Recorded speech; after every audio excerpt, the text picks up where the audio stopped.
پڑھنے کی سعادت حاصل کریں گے۔ اللہ تعالیٰ نے ارشاد فرمایا والشمس وضحاها،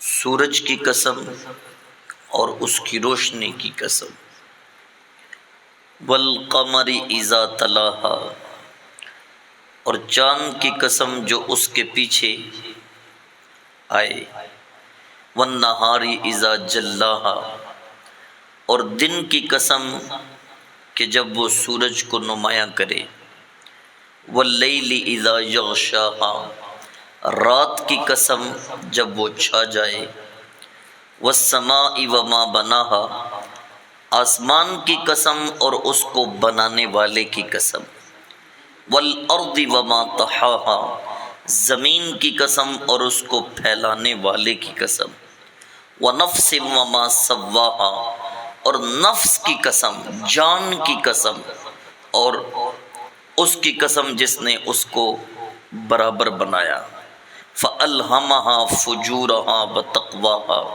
پھر اس نفس کی بدکاری اور اس سے بچنے کا طریقہ سکھایا۔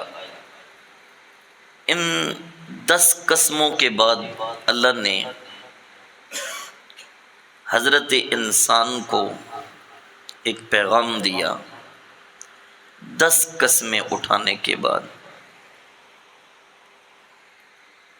وہ وحدہ لا شریک ہے، قسم نہ بھی اٹھائے تب بھی اس کی بات اہم ہے، اٹھائے ایک قسم تب بھی بات اہم ہے۔ پتہ چلا یہ اتنی قسمیں، 10 قسمیں تو کوئی بہت ہی اہم بات تھی۔ 10 قسمیں اٹھانے کے بعد سورج کی قسم، اس کی روشنی کی قسم، چاند کی قسم جو سورج کے پیچھے آتا ہے، دن کی قسم، رات کی قسم، آسمان کی قسم، اس کے بنانے والے کی قسم، زمین کی قسم، نفس کی قسم۔ یہ 10 قسمیں اٹھانے کے بعد اللہ نے جو پیغام دیا ہے انسان کو وہ بڑی توجہ طلب، بالکل مختصر سا پیغام، قد افلح من زکاہا، جس نے اپنے نفس کو گناہوں سے بچا لیا وہ کامیاب ہو گیا، وقد خاب من دساہا، اور جس نے اپنے نفس کو گناہوں سے آلودہ کر لیا وہ برباد ہو گیا۔ 2 باتیں بیان کری، ان 2 باتوں کو بیان کرنے کے لیے 10 قسمیں اٹھائیں کہ جس نے اپنے نفس کو گناہوں سے آلودہ کیا وہ برباد ہے، اور جس نے اپنے نفس کو گناہوں سے بچا لیا وہ کامیاب ہوگا۔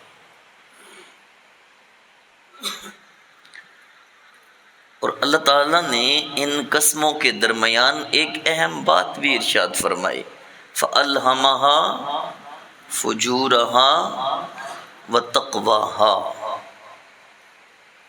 اس نے نفس کی برائیوں اور اس سے بچنے کا طریقہ بھی بتا دیا۔ یہ الہام ایمان کی مضبوطی کی وجہ سے آتا ہے، یہ تقوی و طہارت کی وجہ سے آتا ہے، یہ اللہ کے ڈر کے سبب انسان کے وجود میں یہ بات اترتی ہے، الہامی انداز سے اترتی ہے۔ مثلا دیکھیے اللہ تعالیٰ ارشاد فرماتا ہے قرآن میں ایک مقام پہ، وَسَارِعُوا إِلَىٰ مَغْفِرَةٍ مِّن رَّبِّكُمْ وَجَنَّةٍ أَرْضُهَا السَّمَاوَاتُ وَالْأَرْضُ، کہ تم اپنے رب کی بخشش و مغفرت کی طرف بھاگو، یعنی جلدی کرو۔ اب کوئی بندہ بخشش حاصل کرنے کی سرعت نہ کرے، جلدی نہ کرے، سستی کرتا رہے، قرآن کہتا ہے اس کی طرف تو بخشش و مغفرت نہیں آنی۔ بخشش تو اس کی طرف آئے گی جو کوشش کرے گا۔ اور لفظ میرے اللہ نے سارعو استعمال کیا، یہ باب مفالہ سے ہے، اور باب مفالہ یہ مقابلہ کے بروزن ہے، یعنی برابر برابر۔ مقابلہ تب بھی ہوتا ہے نا جب دونوں پہلوان مد مقابل جو آئیں وہ برابر ہوں، ایک طرف سے محنت کے ساتھ آئے تو دوسرا اس سے زیادہ محنت کے ساتھ آئے، ایک طرف سے طاقت سے آئے دوسرا اس سے زیادہ طاقت سے آئے۔ اللہ نے یہاں پہ باب مفالہ سارع یسارع مسارعتن، اللہ یہ فرما رہا ہے کہ تم جتنی تیزی سے بھاگ کے آؤ گے، تمہاری اس تیزی سے بڑھ کر میری رحمت زیادہ تیز ہو کے تمہارا استقبال کرے گی۔ حضرت انسان کا جو دل ہے، حضرت انسان کا جو وجود ہے، یہ خود اس کے لیے اس کیفیت کو پیدا کرتا ہے۔ ایک اور بات بڑی ہے، حضرت ابو ہریرہ رضی اللہ تعالیٰ عنہ، میں بڑی توجہ طلب چاہوں گا اس حوالے سے۔ آقا کریم صلی اللہ علیہ وسلم نے ارشاد فرمایا کہ اللہ تعالیٰ نے میری امت کو جو اسے وسوسے آتے ہیں ان سے درگزر فرمایا، وسوسوں سے درگزر فرمایا، میری امت کے وسوسوں سے درگزر فرمایا۔ صحابہ کرام بھی فرمایا کرتے تھے، یا رسول اللہ جب ہم آپ کے دربار سے باہر جاتے ہیں تو ہمیں ایسے خیال آتے ہیں، ہم اپنے آپ کو شمار کرتے ہیں کہ ہم تو اب ایمان سے ہی باہر نکل گئے۔ نماز کے دوران ایسے وسوسات کا آنا، انسان کی کیفیت ہی تبدیل ہو جاتی ہے کہ میں کہاں پہ کھڑا ہوں اور یہ کیا ہے۔ لیکن اب یہاں پہ جو اہم بات ہے وہ یہ ہے، اللہ نے جو وسوسے آتے ہیں ان سے درگزر فرمایا ہے۔ وسوسے آنا بری بات نہیں، وسوسوں میں پھر لگ جانا یہ بری بات ہے۔ مسئلہ سمجھیے، صحابہ کرام سے میرے آقا کریم صلی اللہ علیہ وسلم نے فرمایا کہ چور ہمیشہ وہیں ڈاکہ ڈالتا ہے، ڈاکو وہیں ڈاکہ ڈالتا ہے جہاں پہ مال ہو، جہاں ایمان ہوگا وسوسہ بھی تو وہیں آئے گا۔ وسوسہ آنا برا نہیں ہے، وسوسے میں پڑ جانا برا ہے۔ یہی تو نفس کی خرابی ہے۔ شیطان کہیں دور بیٹھ کے ڈوری ڈالتا ہے اور انسان پھر اس کے پیچھے ہی لگ جائے، یہ برا ہے۔ اللہ تعالیٰ نے فرمایا کہ رب نے انسان کو نفس کی برائیوں اور اس سے بچنے کے طریقے ان دو چیزوں سے آگاہ کر دیا۔ فمن شاء فلیؤمن ومن شاء فلیکفر، اب چاہے تو کوئی ایمان لے کے آئے، چاہے تو کوئی انکار کرے، راستے میرے رب نے دونوں دکھا دیے ہیں۔ اب یہاں پہ قرآن کی ایک اور آیت میں منشن کرنا چاہوں گا۔ اللہ تعالیٰ نے ایک مقام پر ارشاد فرمایا ہے، ان الذین اتقوا اذا مسهم طائف من الشیطان تذکروا فاذا هم مبصرون، وہ لوگ جن کے دل میں اللہ کا ڈر ہے، جب شیطان ان کے اوپر کوئی وسوسہ ڈالتا ہے اور انہیں برائی کی طرف راغب کرتا ہے تو بے اختیار ان کی آنکھیں اس تقوی کی وجہ سے کھل جاتی ہیں جو ڈر ان کے دل میں ان کے رب کا ہے۔ ادھر آنکھیں کھلتی ہیں، انہیں بے اختیار رب یاد آ جاتا ہے، اور جب رب یاد آ جاتا ہے تو اللہ ان کو برائی سے محفوظ فرما دیتا ہے۔ یہ ہے قد افلح من زکاہا، کامیاب ہو گیا وہ جس نے اپنے نفس کو گناہوں سے پاک کر لیا، گناہوں سے بچا لیا، اور ذلیل ہوا، برباد ہوا وہ شخص جس نے اپنے نفس کو گناہوں سے آلودہ کر لیا۔ یہ 10 قسمیں اٹھا کے میرے اللہ نے یہ 2 باتیں ارشاد فرمائی جن پہ ہمیں غور کرنے کی ضرورت ہے، جس پیغام کو ہمیں اپنے بچوں کو بتانے کی ضرورت ہے، جس پیغام کو نوجوانوں میں عام کرنے کی ضرورت ہے۔ یہ وجود ہی تو ہے نا جس وجود کی خواہشات کے سبب ہم معرفت خدا بندی کے دروازے تک نہیں آ رہے، اللہ کی اتباع و اطاعت کی طرف ہمارے قدم نہیں بڑھ رہے، اس کی تسکین کے سبب ہی تو یہ معاملات ہیں۔